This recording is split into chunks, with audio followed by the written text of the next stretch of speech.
नमस्कार, एक बार आप सभी का फिर से हमारा परिवार के इस मंच पे स्वागत है। उम्मीद करता हूँ आप सभी स्वस्थ होंगे और मस्त होंगे। दोस्तों, हम सभी कभी अपने जीवन में जब हम जिम्मेदारियाँ संभाल रहे होते हैं तो उस दौरान कई बार हम अपने घर के बुज़ुर्ग अर्थात माता पिता की ज़रूरतों को अनदेखी कर देते हैं।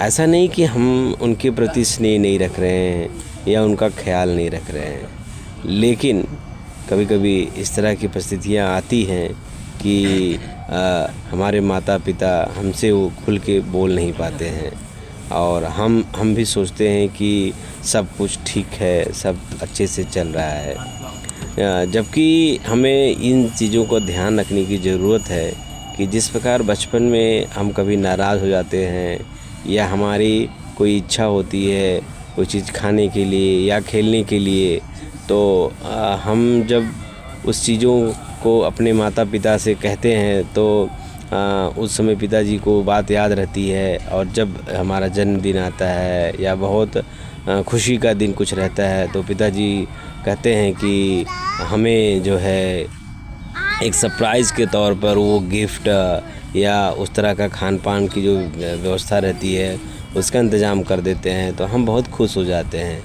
तो इस पूरी चर्चा में सिर्फ एक बात यही था कि हम अपने इस भागदौड़ की ज़िंदगी में और अपने बच्चों के पालने और उनका ध्यान रखने के चक्कर में हम अपने माता पिता या घर के जो बुज़ुर्ग हैं उनकी ज़रूरतों को अनदेखी कर जाते हैं। हमें यह चाहिए कि हम 10 मिनट 15 मिनट 20 मिनट ज़रूर अपने माता पिता के पास बैठें और उनसे एक आत्मीयता का लगाव जैसा व्यवहार रहे। एक फॉर्मेलिटी ना करें कि पिताजी आपने खाना खा लिया क्या, या हम अपनी पत्नी से या बच्चों से पूछें कि पिताजी ने खाना खा लिया कि नहीं। हमें खुद जाके उनके पास बैठना चाहिए, पूछना चाहिए कि पिताजी आपने खाना खा लिया, या पिताजी कैसे हैं, या आपका चश्मा ठीक है, या आपको कुछ चीज़ की ज़रूरत है।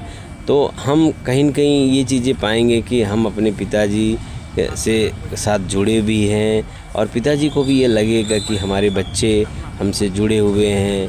हालांकि कोई भी माता पिता बच्चों पे बोझ नहीं बनना चाहता है या उन्हें कोई नई जिम्मेदारियां नहीं देना चाहता है, खासकर बुज़ुर्ग की अवस्था में। लेकिन आपका इतना छोटा सा लगाव, छोटा सा उनके पास बैठना कुछ समय के लिए उन्हें एक बहुत बड़ी ताकत देती है और उन्हें एक ऊर्जा देता है। इन सभी विषय पे आपका क्या कहना है, कमेंट करके ज़रूर बताइएगा। धन्यवाद।